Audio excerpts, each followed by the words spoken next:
क्या यूपी में गठबंधन निश्चित कुछ असर करेगा? उस पे अभी कोई बातचीत नहीं करेंगे।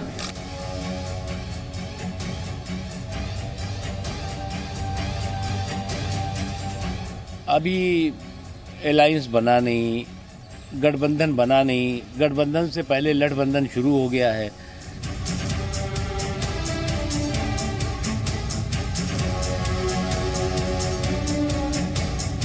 समाजवादी पार्टी एक ऐसा गठबंधन कर रही है, हमारे राष्ट्रीय अध्यक्ष माननीय अखिलेश यादव जी ने साफ किया कि हम ऐसा फार्मूला निकालेंगे कि देश के प्रधानमंत्री को हम बदल पाएं।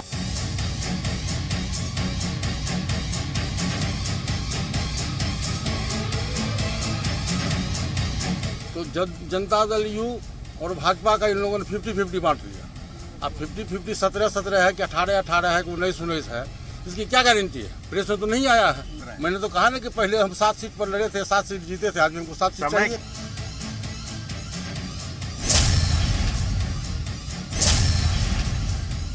हम लोग तो पहले से उनको तो पूरा महत्व दिए हुए हैं, तो ये कहीं कौन बात कर रहे हैं कि नहीं दे रहे हैं।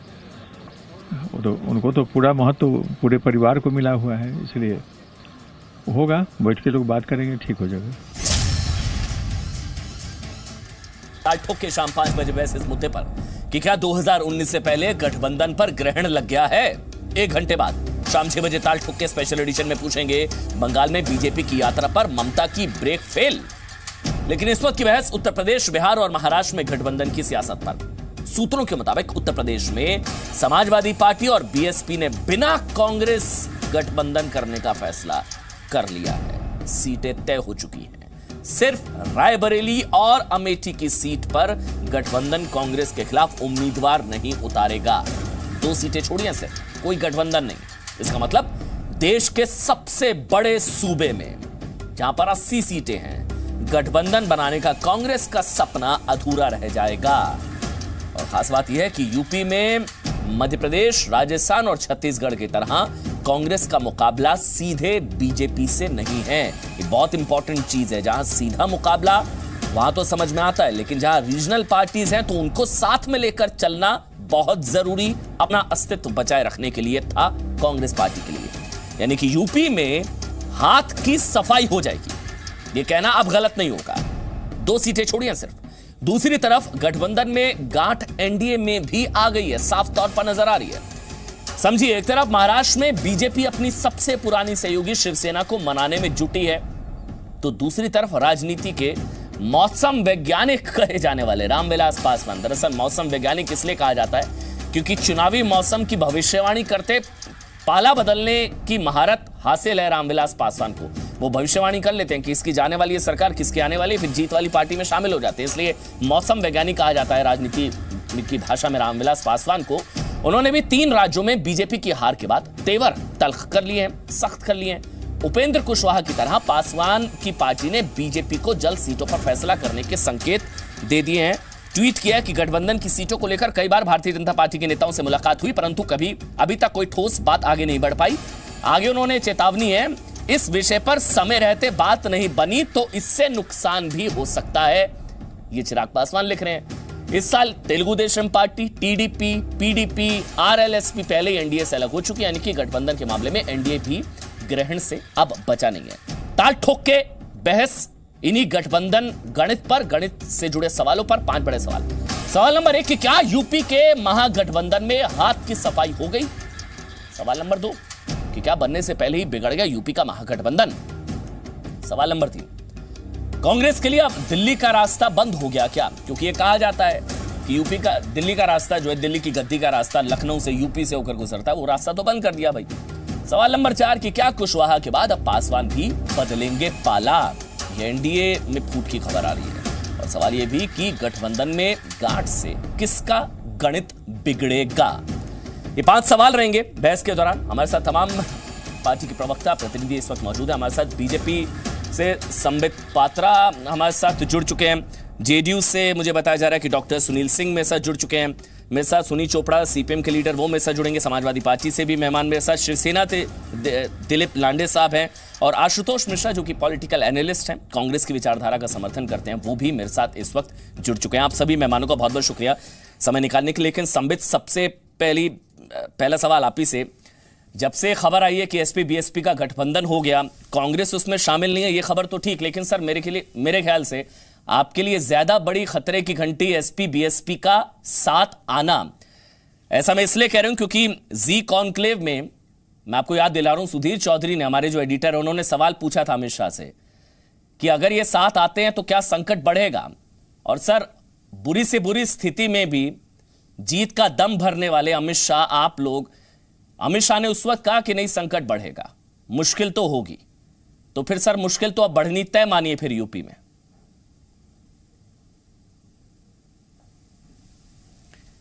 देखिए अमन भाई, जहां तक चुनाव का विषय है, चुनाव में चुनौती नहीं हो तो फिर वो चुनाव नहीं होता है। और भारतीय जनता पार्टी सदैव ही चुनौतियों का सामना करते हुए आगे बढ़ती है। कोई आज का विषय नहीं है। जब से हम दो मेंबरों की पार्टी रहे हैं, 2 हमारे सदस्य रहे हैं सांसद में, वहां से हम चुनौतियों का सामना करते रहे हैं। देखिए, एक बड़ी बात है, आपने कहा कि आज 5 सवाल आप पूछने वाले हैं, 5 सवालों के उत्तर ढूंढेंगे। मैं 5 का उत्तर केवल एक शब्द में दे दूंगा। 5 का उत्तर एक शब्द में है, महत्वाकांक्षा, महत्वाकांक्षा, महत्वाकांक्षा। ये जो आप महागठबंधन कहते हैं, आप इसको ग्रैंड अलायंस कह लीजिए, आप इसको गठबंधन कह लीजिए, कुछ भी कह लीजिए, इसका बीज केवल एक ही है, इसका ध्येय केवल एक ही है, वो है एम्बिशन, क्लैश ऑफ एम्बिशन। ये महत्वाकांक्षा की लड़ाई है। कोई अपने बच्चों को प्रमोट करना चाहता है, कोई खुद को प्रधानमंत्री के रूप में देखना चाहता है, कोई देश के लिए चिंता नहीं कर रहा है। देश के लिए चिंता कोई एकमात्र व्यक्ति कर रहा है, कोई एकमात्र पार्टी कर रही है, तो वो भाजपा है और वो नरेंद्र मोदी जी हैं। देखिए, आज ही हमने देखा कि अखिलेश यादव जी ने स्पष्टता के साथ कहा है कि हम कांग्रेस पार्टी को प्रमोट नहीं करने वाले हैं। राहुल गांधी जी हमारे नेता नहीं है। 2 दिन पहले भी उनकी यही स्टैंड थी, आज भी आज भी यही स्टैंड है। मैं सिर्फ इतना ही अपना विषय रखना चाहता हूं। उत्तर प्रदेश बहुत महत्वपूर्ण सूबा है। 80 सीट से यहां चुनाव हार या जीत का निर्णय होता है। यदि उत्तर प्रदेश में कांग्रेस को केवल 2 सीट मिलती है तो कांग्रेस मुक्त भारत का निर्माण क्या भाजपा करेगी, या यही महागठबंधन के कंपोनेंट से ही कांग्रेस मुक्त भारत का निर्माण कर देंगे? इसका निर्णय आप ले लीजिए। ठीक है संबित, आपने यूपी की बात की, बिहार पर भी 2 शब्द कह दीजिए सर। जो रामविलास पासवान, 40 सीटें वहां से भी आती हैं, रामविलास पासवान नसीहत भी दे रहे हैं, तो शायद धमका भी रहे हैं। वो तो कह रहे हैं कि अच्छी तरह से, मतलब अगर नहीं देखा गया तो इससे नुकसान भी हो सकता है, समय रहते अगर बात नहीं बनी। ये क्यों आंखें तरेर रहे हैं सारे? ये हार के साइड इफेक्ट्स है क्या? देखिए अमन भाई, जब भी चुनाव नज़दीक आते हैं, स्वाभाविक है कि जो गठबंधन के घटक दल होते हैं उनकी इच्छा होती है कि सीट के बंटवारे पर चर्चा की जाए। ये बहुत स्वाभाविक सी बात होती है। रामविलास पासवान जी की पार्टी ने भी यही बात की है कि सीट के बंटवारे की बात की जाए, और मुझे लगता है पार्टी जरूर इस पर चर्चा करेगी। और बिल्कुल हम दोनों के बीच सब कुछ सही है। यही वो रामविलास पासवान जी हैं जिन्होंने स्पष्टता के साथ कहा था कि there is no vacancy for the post of prime minister, क्योंकि उसमें नरेंद्र मोदी जी हैं। 2019 में कोई वैकेंसी नहीं है 2019 में प्रधानमंत्री के पोस्ट का। तो बिल्कुल हम स्वागत करते हैं उनका। देखिए, आप याद करिए, अभी 5 राज्यों में चुनाव हुए, 3 राज्यों में कांग्रेस पार्टी जीती। इसका एक छोटा सा फॉर्मूला हमने देखा था। इन तीनों राज्यों में कांग्रेस पार्टी के ही 2-2 उम्मीदवार थे। उनकी जो आपस की लड़ाई हुई, हथगोले, वाटर कैनन, लाठी चार्ज, ये सब की नौबत आ गई थी। जब एक ही पार्टी के अंदर एक ही पार्टी के लोगों की ये लड़ाई हो सकती है, तो आप जरा सोच के देखिए प्रधानमंत्री पद के लिए दूसरे तमाम पॉलिटिकल पार्टीज के बीच में क्या दृश्य होगा अगर ये एक होते हैं। नहीं संबित, लेकिन मैंने सवाल इसलिए आपसे पूछा था, आपकी ताकत महागठबंधन में फूट है या एनडीए की एकता है? वो आपकी एनडीए की एकता होनी चाहिए ताकत। आपकी ताकत आपकी बातों में नजर आता है कि कांग्रेस शामिल नहीं हुई, महागठबंधन में टूट हो गई, राहुल गांधी को भाव नहीं मिला, लेकिन आपके भी सहयोगी एक एक करके छोड़ रहे हैं। वो मेरे ख्याल से आपके लिए ज्यादा चिंता का विषय होना चाहिए, और एसपी और बीएसपी का साथ आना यह आपके लिए चिंता का विषय होना चाहिए। डॉक्टर सुनील सिंह जो कि जेडीयू से मेरे साथ हैं, डॉक्टर सुनील सिंह, अपने सहयोगियों को गंभीरता से नहीं लेती बीजेपी? ये सवाल इसलिए पूछ रहा हूं क्योंकि थोड़े दिन पहले केसी त्यागी ने भी यही कहा था।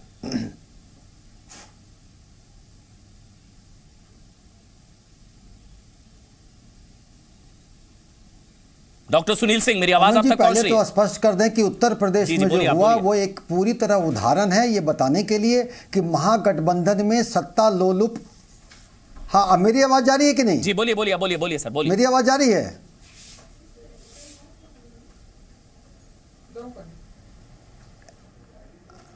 जी, मैं कह रहा हूं कि ये पूरे जो उत्तर प्रदेश में हुआ वो इस बात को पूरी तरह साबित करता है कि महागठबंधन अति महत्वाकांक्षा वाले, परस्पर विरोधी विचारधाराओं वाले नेता का, जिनका कि एन प्रकारेण सत्ता में काबिज होना लक्ष्य है, उसका एक उदाहरण परिलक्षित करता है। क्योंकि वो लोग आपस में मिलकर के एक दूसरे को दरकिनार करते हैं और सिर फुटबॉल करते हैं, और निश्चित ही ये पोस्ट पोल अलायंस के फेर में रहते हैं और एक धर्मनिरपेक्षता का एक शब्द कॉइन करते हैं और उसके ऊपर लेकर के ये लोग खेलते हैं पोस्ट पोल अलायंस का। जनता सब देख रही है। इसके विपरीत अगर आप एनडीए का देखें तो बिहार में जदयू में और भाजपा में पूरी तरह सीट की बात बन गई है। और जहां तक लोजपा की बात रही, वो जो शीर्ष नेतृत्व आपस में मिल बैठ के सहजता पूर्वक इस बात को ठीक कर लेगा, क्योंकि यहाँ पर विचारधारा से माननीय नरेंद्र मोदी को फिर से प्रधानमंत्री। ठीक, चलिए आपकी बातों से लग रहा है नीतीश कहीं नहीं जा रहे हैं। चलिए अच्छी चीज है, ये अच्छी चीज है बीजेपी के लिए संबित सुन रहे, कम से कम नीतीश कहीं नहीं जा रहे हैं, क्योंकि अब एक एक सहयोगी को संभाल के रखना पड़ रहा है। इस तरह की हालत होती नजर आ रही है कि कुनबे को एकजुट रखना बहुत जरूरी हो गया है। मेरे साथ आशुतोष मिश्रा हैं, जो कि पॉलिटिकल एनालिस्ट हैं और कहीं ना कहीं कांग्रेस की विचारधारा का समर्थन करते हैं। आशुतोष मिश्रा जी, हाथ की सफाई शुरू हो गई है और हाथ की सफाई आपके सहयोगी कर रहे हैं यूपी में। देखिए, ये तो आपको लग रहा है कि हाथ की सफाई हो गई, आप उसमें जो है असल में भाजपा को ये लग रहा है कि भागते भूत की लंगोट सही। अभी तो आप जो सारा बता रहे हैं वो सोर्स बेस्ड है। फिर आगे अगर हम लोग चलें तो उन्होंने कहा है, अगर आपके सोर्सेस का हम मान के चल रहे हैं तो 2 सीट पे नहीं लड़ रहे हैं। वो 2 सीटें कौन सी हैं? कांग्रेस की सीटें हैं। उन्होंने ये तो नहीं कहा कि बनारस से नहीं लड़ रहे हैं, बनारस से तो लड़ रहे हैं ना। और महागठबंधन की वहां पे क्या, ये तो मिनी गठबंधन ही जो है भाजपा को पटक देता है वहां पे सीधे। अभी ये 70 से अगर 7 पे भी ना पहुंच जाए तो आश्चर्य की बात नहीं होगी। तो ये कांग्रेस के लिए क्यों है? देखिए, जब भी जो है, अगर आपने अभी 3 राज्यों की बात करी तो चाहे सपा हो चाहे बसपा हो, खड़े तो आखिर में वो कांग्रेस के साथ ही आए। तो हाथ की सफाई की जो आप कह रहे हैं, ऐसा कुछ भी नहीं है। ये सब दल एक साथ होंगे। आपने यूपीए में भी देखा था कि ये साथ हुए थे। ये आपने जैसे वो बिल्ली सपना देखती है ना कि ठीकरा फूट गया और वो उसने खा लिया, तो ये वही भाजपा की वही हालत है कि इनको लग रहा है कि भाई हमारे साथ कोई हो ना हो, चाहे पासवान जी छोड़ दें, चाहे कुशवाहा जी छोड़ दें, राजभर जी छोड़ दें, अच्छी चीज है, हमारे अच्छी चीज राहुल गांधी को जैसा। आशुतोष जी, ये बहुत अच्छी चीज है कि आप लोग अपनी हार में भी जीत ढूंढते हैं। वो आपको भाव नहीं दे रहे हैं। कांग्रेस पार्टी को कोई पूछ तक नहीं रहा है। हालत देखिए, हैसियत के हिसाब से 2 सीट छोड़ दी, उसमें भी आप सम्मान ढूंढ रहे हैं अपना। थोड़ी तो अपनी चिंता करिए ना। सरकार आईना दिखा रही है समाजवादी पार्टी और बसपा आपको, आप उसमें भी अपना सम्मान ढूंढ रहे हैं। 2 सीटें छोड़ी, उसमें भी आप सम्मान ढूंढ रहे हैं आप अपना। चिंता करिए सर, एसपी बीएसपी ने आईना दिखाया आप लोगों को। 3 राज्यों में जीत के बाद भी वो आपको भाव नहीं दे रहे हैं। मेरे साथ सुनी चोपड़ा लेफ्ट के नेता हैं, सीपीएम के नेता हैं। सुनी चोपड़ा जी थोड़े दिन पहले सीताराम येचुरी को हम सुन रहे थे, उनके भी बयान कुछ इसी तरह से थे, राहुल से एलर्जी थी। तो मतलब सर, अब हाथ की सफाई विपक्ष ही करेगा, महागठबंधन ही करेगा। बीजेपी को जरूरत नहीं है, मोदी सरकार को जरूरत नहीं है हाथ की सफाई करने की। उनकी राहुल से एलर्जी नहीं थी। हमारी पार्टी की एक लाइन है, हम उसके अनुसार चलते हैं। जब ज्योति बसु जी को कहा गया था कि देश के प्रधानमंत्री बन जाओ, तो हमारी लाइन के अनुसार नहीं था। हमने कहा ठीक है, नहीं बनेंगे। लेकिन फिर भी देवे गौड़ा की सरकार को सफल बनाया 14 महीने, ये बहुत बड़ी चीज होती है।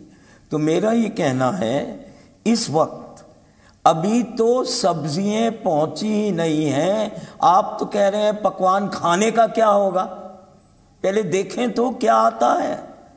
30% वोट से मोदी जीते पिछली बार। इस बार हम लोग बिल्कुल पक्का कर देंगे कि वो 30 भी 20 हो जाए। कैसे करेंगे? कांग्रेस को बाहर रख के? कांग्रेस को कौन कह रहा है बाहर रखो? बातें चलेंगी और बातें चलेंगी। राजनीति में एक रात में काम नहीं होता है। ठीक है चोपड़ा जी, ठीक है, मैं आपके पास आऊंगा। आपका वैसे टाइमर अब हुआ है, अब आपका बात पूरी हो गई। बहरहाल मेरे साथ दिलीप लांडे, जो कि शिवसेना के नेता है, वो भी मेरे साथ जुड़ चुके हैं। दिलीप लांडे साहब, पहले कुशवाहा और अब पासवान, आपकी भी कुछ ऐसी ही नाराजगी है बीजेपी से? आप तो ऐलान भी कर चुके हैं कि हम साथ चुनाव नहीं लड़ेंगे, विधानसभा का और लोकसभा का। लांडे साहब, क्या नाराजगी है, क्यों नाराज हैं? हमारे पक्ष प्रमुख ने डिक्लेयर कर दिया है, जाहिर किया है कि हम हमारे 100 बल पे लड़ेंगे।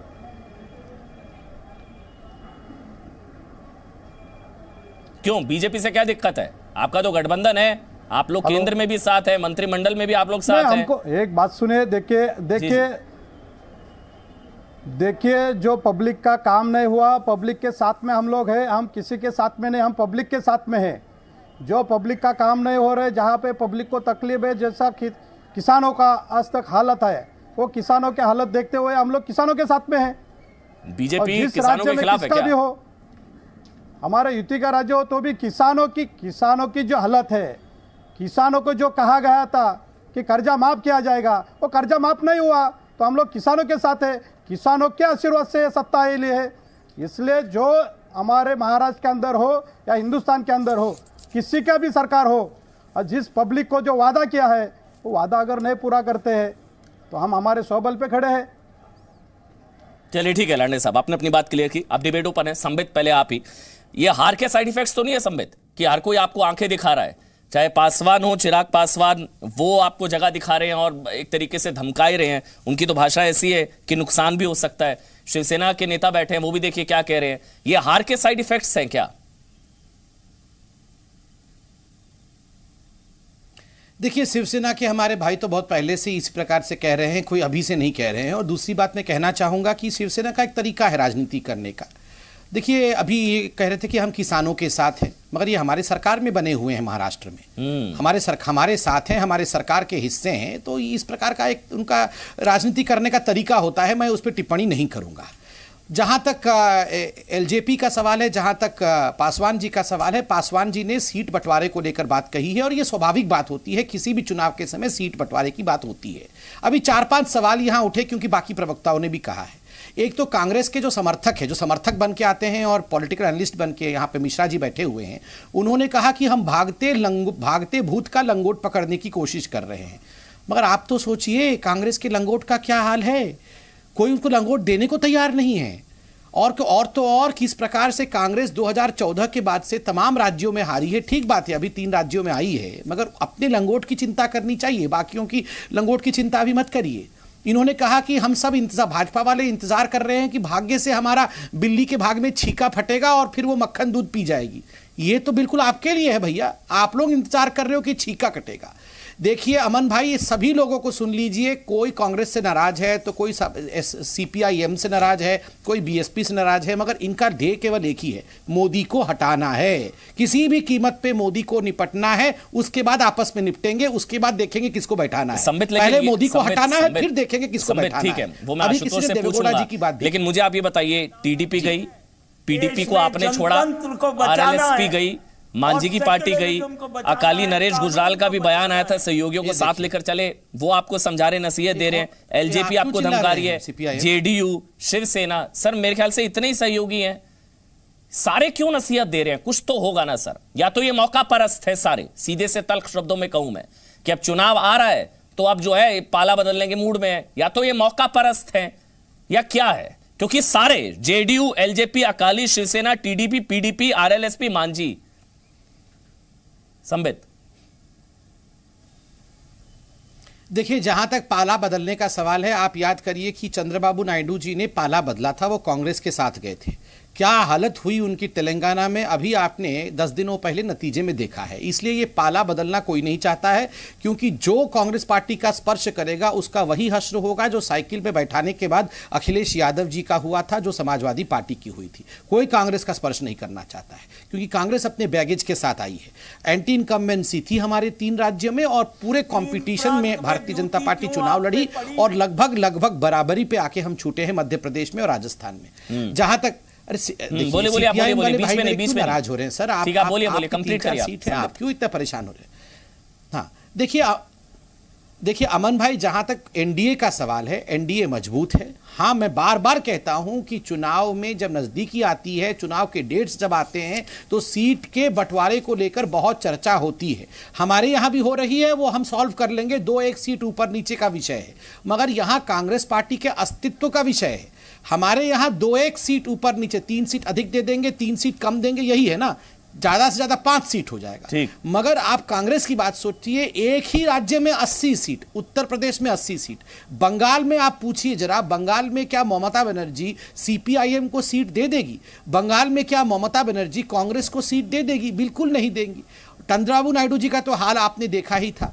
तो इसलिए जहां तक कांग्रेस पार्टी का सवाल है, उनके अस्तित्व का सवाल है, हमारे 2, 4, 5 सीट का सवाल है, वो तो हम बैठ के सुलझा लें। ठीक है आशुतोष जी, मतलब सियासी रूप से अछूत हो गई है कांग्रेस, पॉलिटिकली अनटचेबल है, जो छुएगा भस्म हो जाएगा, ये हाल हो गया है। ऐसा क्यों हो गया आशुतोष जी? ये हाल हो गया है, सियासी अछूत हो गई है कांग्रेस। क्यों? ये एक नहीं अमन, ये एक झूठ है जो कि ये बार बार डॉक्टर पात्रा जो है दोहराते हैं।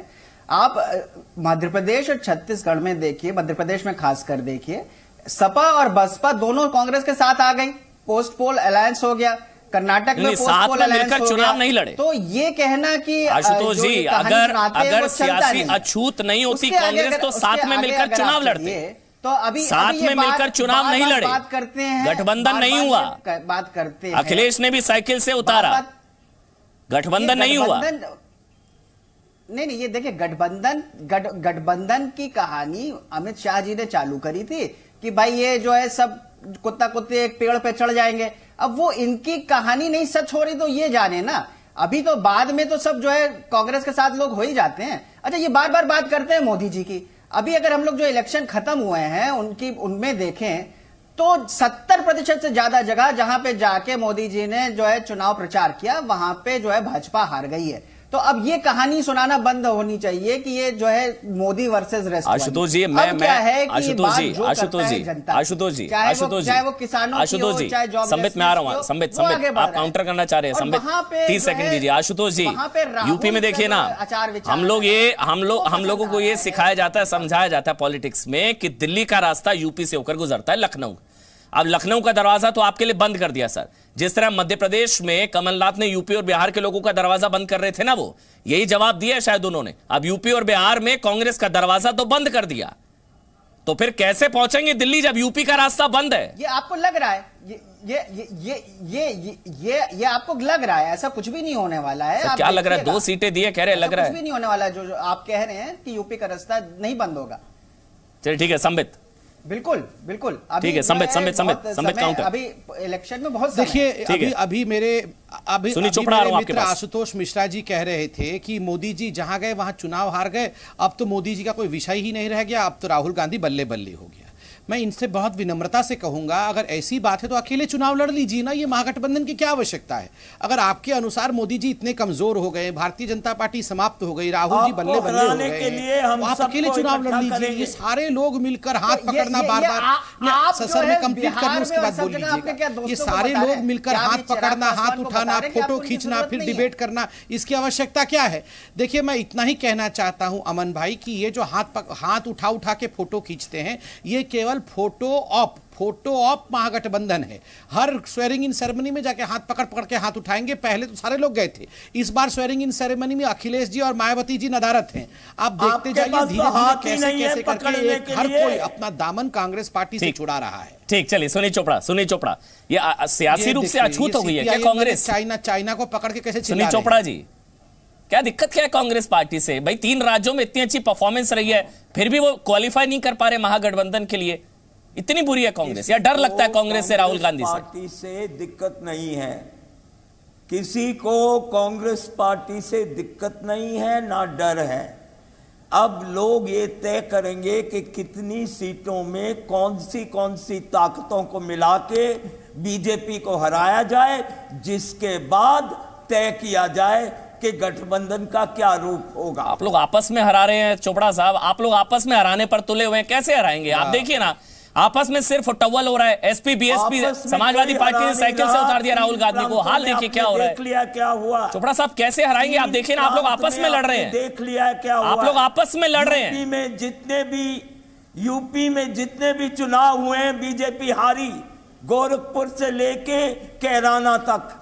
और क्या हार इनको देखनी है? ठीक है, मोदी जहां जाके बोले उन्होंने भंटादार कर दिया।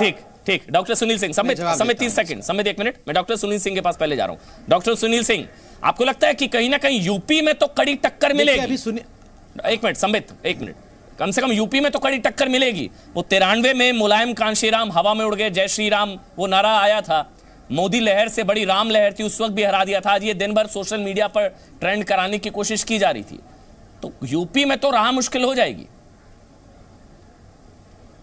डॉक्टर सुनील सिंह।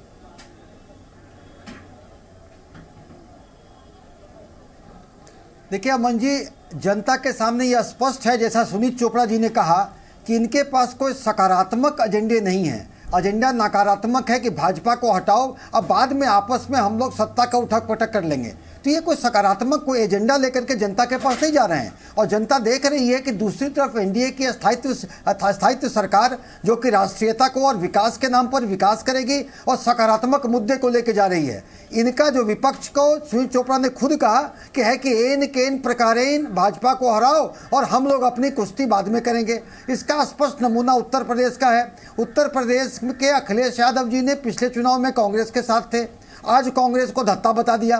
तो मोटो एक ही है कि केन प्रकारेन सत्ता पर काबिज हो और अस्थायी सरकार न हो, एक ढुलमुल सरकार हो। डॉक्टर सुनील सिंह, एक सवाल मैं अगर आपसे गंभीरता से पूछूं, न नेता हो, क्योंकि आप महागठबंधन में भी रहे हैं और अब एनडीए में भी है, मोदी सरकार के साथ भी है, बिहार में भी है, और एनडीए को। मेरा सवाल आपसे ये कि सहयोगी क्यों छोड़ रहे हैं बीजेपी को, अगर आप बता पाए? क्योंकि केसी त्यागी ने भी कहा कि, केसी त्यागी के शब्दों में अगर मैं कहूं, उन्होंने कहा कि ये साफ है कि इस कवायद नोटबंदी का काले धन पर कोई असर नहीं पड़ा, किसानों के मुद्दे और चिंताओं को ज्यादा सावधानी और पारदर्शिता से निपटना चाहिए था। उन्होंने कहा कि केंद्र को किसानों, आदिवासियों, युवाओं के मुद्दों को और अच्छी तरह से निपटना चाहिए था, सहयोगियों को गंभीरता से लेना चाहिए था। मेरा सवाल यह कि सहयोगी क्यों छोड़ रहे हैं बीजेपी को, या धमका रहे, चेतावनी दे रहे, नसीहत दे रहे? आप भी सहयोगी है ना?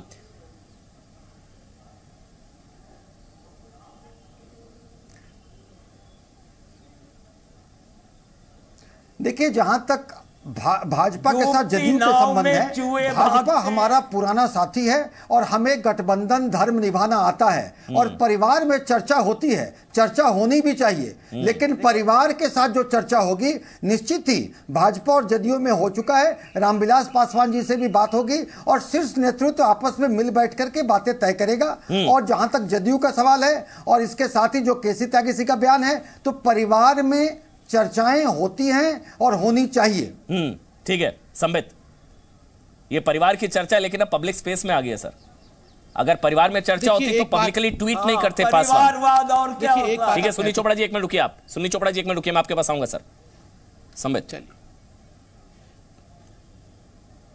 देखिए अमन भाई, एक बहुत महत्वपूर्ण बात यहां उभर के परिवारवाद कांग्रेस में होता है। देखिए परिवारवाद क्या होता है, परिवारवाद आरजेडी में होता है। अभी जी डॉक्टर सुनील सिंह एक मिनट, संबित बोल रहे हैं, एक एक करके बोलेंगे, क्लियर ऑडियो रहेगा सर, एक एक करके। संबित।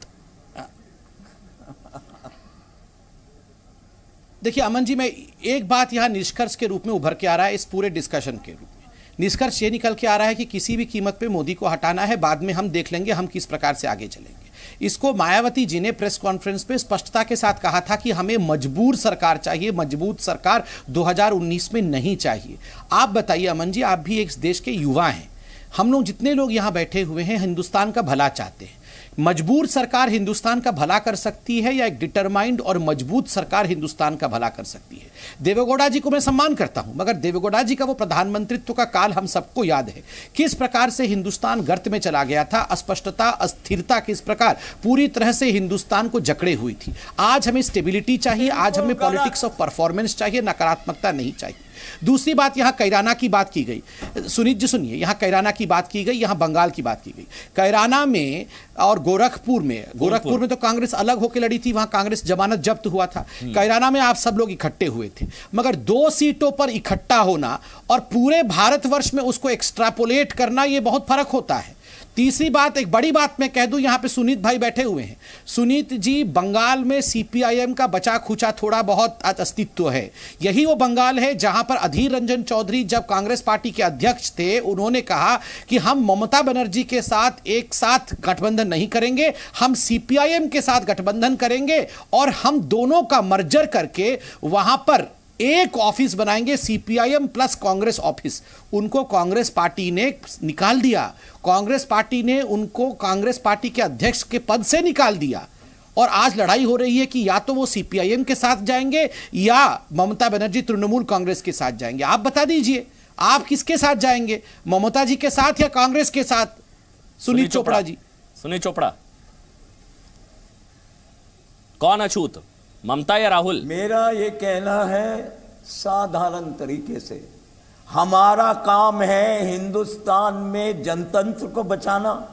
जिस तरह से इन्होंने सुप्रीम कोर्ट से लेके सीबीआई से लेके रिजर्व बैंक, सारी इंस्टीट्यूशंस को डिस्ट्रॉय किया है, उनको बचाने के लिए हम इतनी ताकत बटोर लेंगे कि इनको साफ कांग्रेस को डिस्ट्रॉय करके हराएंगे मोदी। सिर्फ 30% थी, कांग्रेस को डिस्ट्रॉय करके मोदी को हराएंगे क्या? 75% वोट इनके खिलाफ, हाथ की सफाई करके मोदी को हराएंगे आप? कांग्रेस को डिस्ट्रॉय करके एसपी बीएसपी ने क्या किया? हाथ की सफाई कर दी ना, यूपी में 2 सीटें दे दी, हैसियत दिखा दी। मैं वही पूछ रहा हूं, आप लोग आपस में सिर्फ टवल हो रही है, आपकी लड़ाई हो रही है, आपस में लड़ रहे हैं, लड़के नहीं। अब यूपी के 2 लड़के नहीं, अब लड़के जीतेंगे चुनाव क्या?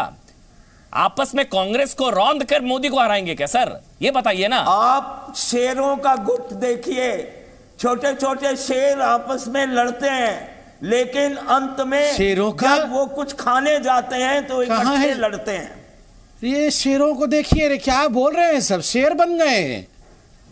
बाप रे, थोड़ा सा दाढ़ी मुंह चुका के शेर बन गए हैं सुनील चोपड़ा जी। आप शेर आपसे ज्यादा रहे हैं, भगत सिंह के साथी सब हमारी पार्टी में आए हैं। आपके पास तो वो लोग हैं जो अंग्रेजों के चाटुकार, अंग्रेजों के चाटुकार। अरे मिस्टर शेर, ये क्या बोल रहे हैं आप? अरे मिस्टर शेर, छोड़ दीजिए अंग्रेजों को। अभी आपको पूछा ममता बनर्जी और राहुल गांधी, आप उसका जवाब तो दे दीजिए। ठीक है, सुनिए आजा, उस पे नहीं जाएंगे। एक मिनट में सर रामदत्त त्रिपाठी भी जुड़ गए, लेकिन उससे पहले दिलीप लांडे कुछ कहना चाह रहे हैं। अभी बहुत काम है करने को। ठीक है, दिलीप लांडे जी आप कुछ कहना चाह रहे हैं। आप अस्थिरता फैला रहे हैं। और एक मिनट सुनील चोपड़ा, एक मिनट। दिलीप लांडे साहब सत्ता की मलाई खा रहे हैं बैठकर, राज्य में भी केंद्र में भी, और सत्ताधारी पार्टी को कोस रहे हैं। जिस सरकार में आप है उसी सरकार को कोसते हैं आप। सुनिए, सुनील चोपड़ा जी को कहना चाहता हूं, शेर बनने का कोई कोशिश मत करो। यहाँ हम लोग महाराष्ट्र में शिवसेना के लोग जो ओरिजिनल शेर है, ऐसे कांग्रेस के लोग कितने आए बिल्ली का काम करना है। सर बीजेपी पर क्यों दहाड़ रहे हैं फिर? शेर बनने का कोशिश मत करो। देश के लिए लड़ाई लड़ी है, मैं जानना चाहता हूं। सर अगर शेर है तो बीजेपी पर क्यों दहाड़ रहे हैं आप? है कोई? आप मुझे एक मिनट, सुनील चोपड़ा बीच में नहीं, दिलीप लांडे साहब एक मिनट, दिलीप लांडे साहब आपके बीच में, सुनील चोपड़ा जैसे कोई, ठीक है सुनील चोपड़ा, दिलीप लांडे एक सवाल है सर मेरा आपसे। आप लोग सर सत्ता में बने हुए हैं, आप लोग सत्ता की आपके पास मलाई खा रहे हैं, नहीं है। आप लोग सत्ता में होकर सत्ताधारी पार्टी को कोसते हैं। बाहर आ जाइए ना सर, कुशवाहा भी बाहर आए, फिर कोई सीरियसली नहीं लेता आपकी डिबेट को।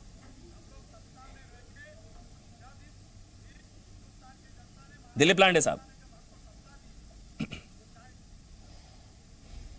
चलिए ठीक है, दिलीप लांडे के पास जाऊंगा। इस बीच में रामदत्त त्रिपाठी भी जुड़ चुके हैं जो कि सीनियर जर्नलिस्ट हैं। रामदत्त त्रिपाठी साहब, ये इक्वेशन आपको क्या बताती है सर? एसपी बीएसपी ने हाथ की सफाई शुरू कर दी क्या अब यूपी में? ये तो हाथ की सफाई है, सीधे सीधे गठबंधन नहीं हो पाया। ये किसके लिए खतरे की घंटी, बीजेपी के लिए, कांग्रेस के लिए? देखिए अमन जी, उत्तर प्रदेश की राजनीति इतनी आसान नहीं है, थोड़ा कॉम्प्लिकेटेड है। कई बार 2+2 3 हो जाता है। तो पिछली बार जब कांग्रेस का और सपा का गठबंधन हुआ तो आपने देखा कि कोई फायदा नहीं हुआ। 1996 में भी बसपा का कांग्रेस का गठबंधन हुआ तो कोई फायदा नहीं हुआ, क्योंकि कांग्रेस का वोट ट्रांसफर नहीं होता। उल्टा होता है कि जो कांग्रेस का वोट है वो बीजेपी को चला जाता है। तो कई सालों से एक ये रणनीति इन लोगों की है कि पहले बीजेपी को हरा लो और चुनाव के बाद जो है फिर हम कांग्रेस के साथ तालमेल या गठबंधन करेंगे। और कांग्रेस भी इस बात को समझती है। नरसिम्हा राव ने भी सरकार ऐसे ही चलाई सपोर्ट लेकर के।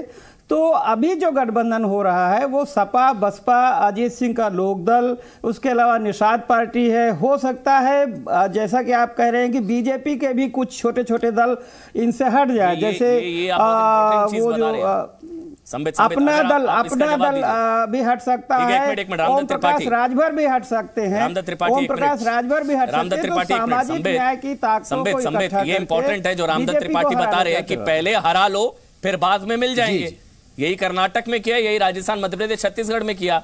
राष्ट्रीय पार्टी के वोट काटेगी, कांग्रेस बीजेपी के वोट काटेगी। अलग लड़ो, पहले हरा लो फिर बाद में मिल जाएंगे। तो ये अच्छी खबर आपके लिए भी नहीं है कांग्रेस का बाहर आना। अगर साथ लड़ते तो शायद फिर हाल ही में कुछ सीटें परोस कर दे देती बीजेपी। नहीं, वो तो हम सब बता रहे थे, मगर आप सोचिए 2014 और 2019 में फर्क क्या होगा। 2014 में भी ममता बनर्जी हमें हराने के लिए लड़ रही थी, 2014 में भी मायावती जी हमें हराने के लिए लड़ रही थी, 2014 में भी अखिलेश जी हमें हराने के लिए लड़ रहे थे, 2014 में भी यहाँ पर जो CPIM के जो बैठे भाई हमारे वो भी हमें हराने के लिए लड़ रहे थे। ये कौन सा हमें जिताने के लिए लड़ रहे थे? तो 2014 और 2019 में क्या फर्क हो गया जो अभी बोल रहे हैं कि हरा लो फिर बाद में देखेंगे? फर्क यह है कि अभी देखना होता तो अभी भी देख लेते। देखिए ये महत्वाकांक्षा की लड़ाई है, क्रेडिबिलिटी गिरी है, ये फर्क आया है ना। नहीं रामदत्त जी ऐसे नहीं होता है।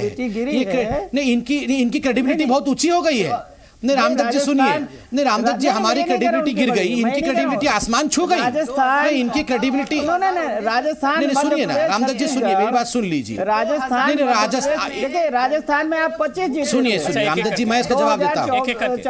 मध्य प्रदेश और राजस्थान में हमारी क्रेडिबिलिटी गिर गई थी, इनकी क्रेडिबिलिटी इतना कमाल का था। तो इस प्रकार 15 वर्षों के सरकार के बाद इस प्रकार का टक्कर वाला चुनाव नहीं होता रामदत्त जी। रामदत्त जी वोट शेयर हमें ज्यादा आया है मध्य प्रदेश में और लगभग एक टाई हुआ है मध्य प्रदेश में, 2-4 सीटों का फर्क है और बहुत कम मार्जिन से भारतीय जनता पार्टी वहां मैं कहूंगा नहीं हारी है, मगर एक तरह से टाई हुआ है। रामदत्त जी अगर इतना बढ़िया इनका क्रेडिबिलिटी होता ना तो एंटी इनकम्बेंसी में हमें हरा देते वो। और राजस्थान में आप ही लोग कह रहे थे कि 20 सीट आएगी भारतीय जनता पार्टी, 70 से ऊपर सीटें लाके भारतीय जनता पार्टी ने वहां सिद्ध कर दिया है। और आप ही लोग रामदत्त जी कहते थे कि भारत संबित एक चीज तो आप भी कन्फेस करेंगे जो आपके राष्ट्रीय अध्यक्ष अमित शाह जी ने जी न्यूज के कॉन्क्लेव में सुधीर चौधरी को कन्फेस की कि हाँ भैया नुकसान तो होगा। मैं आपसे सवाल पूछ रहा हूं जो आज सुबह से सोशल मीडिया पर आपने देखा होगा, इतिहास भी है। 93 मुलायम कांशीराम हवा में उड़ गए जय श्री राम, वो नारा था, वो आपने भी सुना होगा। वो राम लहर थी, उस दौरान भी धूल चटा दी थी सर। तो फिर से अब वही चीज फिर से अब हो रही है।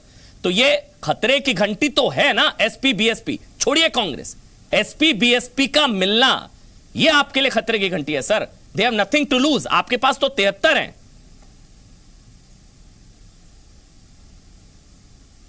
नहीं कोई बात नहीं, देखिए ये इकट्ठे होकर लड़ना चाहे बिल्कुल इकट्ठे होकर लड़े, ये लोकतंत्र है। हमें लगता है किसी प्रकार का हमें नुकसान नहीं है क्योंकि इस बार हम 50% प्लस की लड़ाई लड़ रहे हैं जहां तक लोकसभा का सवाल है। और 50 और 60 के दशकों के बाद पहली बार भारतीय जनता पार्टी ने अपने रणनीति के कारण, चाहे गुजरात हो, छठी बार में हमारी सरकार बनी थी, 50% से अधिक वोट शेयर लिया था, चाहे हिमाचल प्रदेश हो, चाहे त्रिपुरा हो, इन तीनों राज्यों में 51% वोट शेयर की लड़ाई लड़ी और उसमें सक्सेसफुल भी हुए हैं। हम 2019 का चुनाव भी 51% का, चाहे उत्तर प्रदेश हो चाहे अन्य राज्य हो, 51% के चुनाव के लिए लड़ेंगे और हम उसमें सक्षम भी होंगे। ये हमारी रणनीति रहेगी। देखिए इन तीनों राज्यों के चुनाव को 19 से जोड़ के मत देखिए। 15 वर्ष के एंटी इनकम्बेंसी के बाद भी जिस प्रकार का परफॉर्मेंस मध्य प्रदेश में रहा है वो अपने आप में बहुत कुछ कहता है। और खुद रामदत्त जी बैठे हैं, ये लोग खुद कहते थे कि राजस्थान में जो वोटिंग लोकसभा के लिए होना है वो बिल्कुल इतर होगा जो कि असेंबली के लिए हुआ है।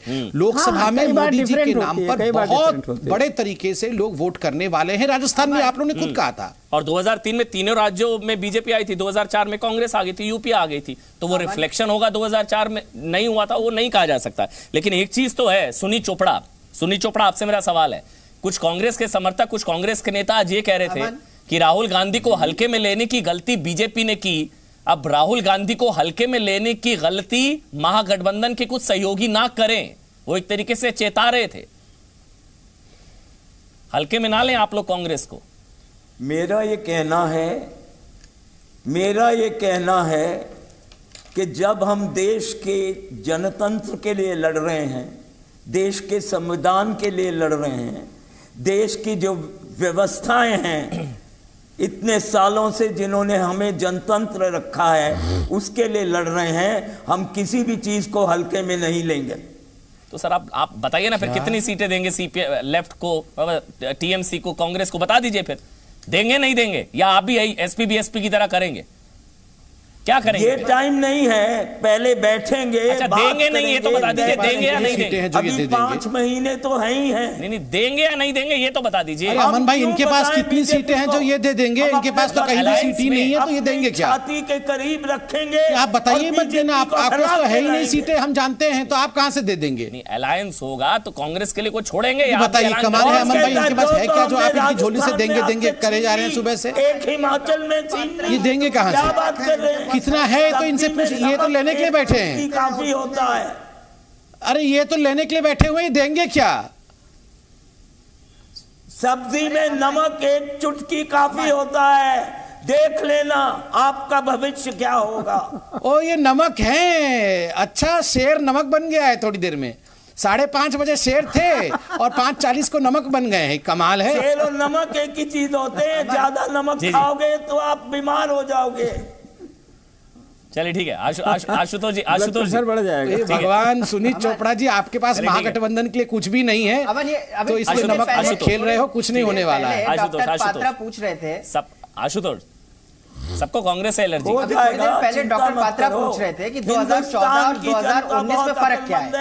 2014 और 2000 डॉक्टर सुनील सिंह आ रहा है, उसके बाद सबसे बड़ा फर्क ये है जी आशुतोष, 2014 और 2019 का फर्क डॉक्टर पात्रा पूछ रहे थे। तो सबसे बड़ा फर्क यह है कि 2014 में जनता को बरगलाया गया था एक गुजरात मॉडल के नाम से, और अब ये स्पष्ट हो गया है कि ना अच्छे दिन आने वाले हैं, विकास। छोड़िए ना ये सारी बातें, मुझे आप बताइए कि कांग्रेस को क्यों आउट किया गया महागठबंधन से यूपी में, बस ये बता दीजिए। आप ये बताइए कि कांग्रेस को क्यों बाहर का रास्ता दिखा दिया गया महागठबंधन में यूपी से, पात्रा तक, बस ये बता दीजिए। सब लोग कांग्रेस को कोसते हैं, तो सबसे बड़ा इनको खतरा कांग्रेस से ही है। संबित पात्रा छोड़िए, अब तो अखिलेश यादव भी कोसने लगे हैं, शाम रात, अब तो मायावती भी कोसने लगी हैं सर, अब तो सीताराम येचुरी भी कोसने लगे हैं, अब तो आपके सहयोगी कोसने लगे हैं सर। जो है मायावती साथ खड़े हुए थे, वो साथ खड़े हुए थे, अभी खड़े हुए हैं, और जो है फिर एक साथ खड़े होंगे, ये आप देखिएगा। मैं आपसे फिर से पूछ रहा हूं सर, इनको लग रहा है लेकिन ऐसा कुछ होगा नहीं। आशुतोष जी, महागठबंधन से आउट क्यों किया कांग्रेस पार्टी को, बता दीजिए, बस जवाब दे दीजिए, क्यों आउट किया, क्यों एलर्जी है कांग्रेस पार्टी से? महागठबंधन जब बना ही नहीं था तो उससे आउट कैसे हो गया? सर ये एसपी बीएसपी आरएलडी क्या है ये एसपी बीएसपी आरएलडी 37-36 ये सीटें जो सीटें तय हो गई है क्या है? जो है वो बड़ी बड़ी बातें कर रहे थे। नीतीश कुमार सत्ता में आए थे भाजपा का विरोध करके, और जो है कल तक आरएसएस मुक्त भारत की बात करते थे, और आज पलटी खा के उधर चले गए हैं, और ये बात करते हैं कि जो है जनता के भावों की। तो जनता का जो भाव है, एक तो पहली चीज ये क्या बोल रहे हैं राहुल गांधी जब से दिसंबर से, मैं आशुतोष जी को जवाब देता साल हुआ है उनको प्रेसिडेंट बने हैं, तब से कांग्रेस ऊपर ही उठ रहा है, और ये बात जो है प्रधानमंत्री भी समझते हैं। सर आपको नीचे दबाने में आपके सहयोगी लगे हैं, आप समझिए खतरा सामने है, आप ऊपर उठ लीजिए, लेकिन आपको आपके सहयोगी नीचे दबा रहे। देखिए यूपी में एसपी बीएसपी ने क्या हाल किया आपका। ठीक है, संबित फिर डॉक्टर सुनील सिंह आपके पास आ रहा हूं, से पहले संबित 30 सेकंड्स। संबित अमन जी डॉक्टर सुनील सिंह आपके पास आ रहा हूं, से पहले संबित 30 सेकंड्स। देखिए आशुतोष जी ने कहा कि 2014 और 2019 में फर्क ये था कि 2014 में हमने जनता को बरगला दिया था, अब तो हम लोग सब खराब हो गए हैं।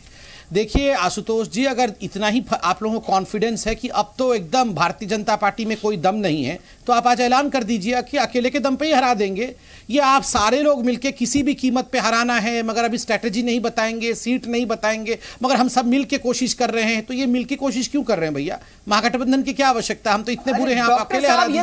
दूसरा, आपने कहा कि नीतीश कुमार जी की पार्टी पलट करके, सर मैं कंप्लीट कर, अभी आपने कहा, सुन लीजिए आशुतोष जी, बीच में नहीं, एक एक करके। आशुतोष जी आपके बीच में नहीं बोल रहा था, सुन लीजिए। आशुतोष जी आपने अभी एक गलत बात कही, आपने कहा कि नीतीश कुमार जी पलट करके आ गए दूसरे खेमे में, हमारे खेमे में। पहले वो हमें गाली देते थे, आपको शायद पता नहीं, मगर आपके इतिहास को मैं दुरुस्त कर दूं, 17 वर्षों से वो हमारे साथ थे, 17 वर्षों से, और ये 19वां साल है। बीच में थोड़ा सा समय कम रहा था, मगर 17 सालों से उससे पहले वो हमारे साथ थे। आपके साथ कितने दिन रहे जो आप उनको अपना बता रहे हैं? डॉक्टर सुनील सिंह जेडीयू से हैं, वो खुद ही जवाब दे देंगे मेरे ख्याल से।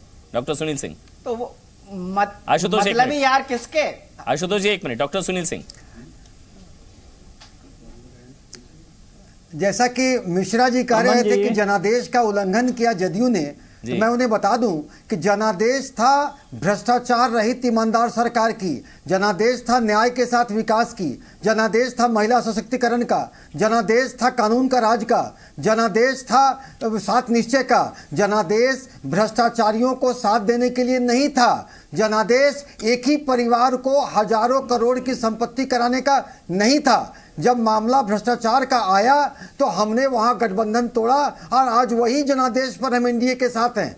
जितने हमारे जो नीति और सिद्धांत थे, जो हमारे जनता के प्रति कमिटमेंट था, वो आज भी नहीं बदला है। और कभी भी मैं बता दूं, जनादेश कभी भ्रष्टाचारियों के बदल जाता है सर। एक ही परिवार को हजारों हजार करोड़ की सीटें नहीं मिलती तो कमिटमेंट बदल जाता है सर। इजाजत देने का नहीं था। पासवान जी को मनमाफिक सीटें नहीं मिल रही तो कमिटमेंट बदल रहा है। फिलॉसफी एक होते हैं। टीडीपी के साथ भी यही हुआ, जब मनमाफिक सीटें नहीं मिलती तो विचारधारा की कोई परवाह नहीं करता सर।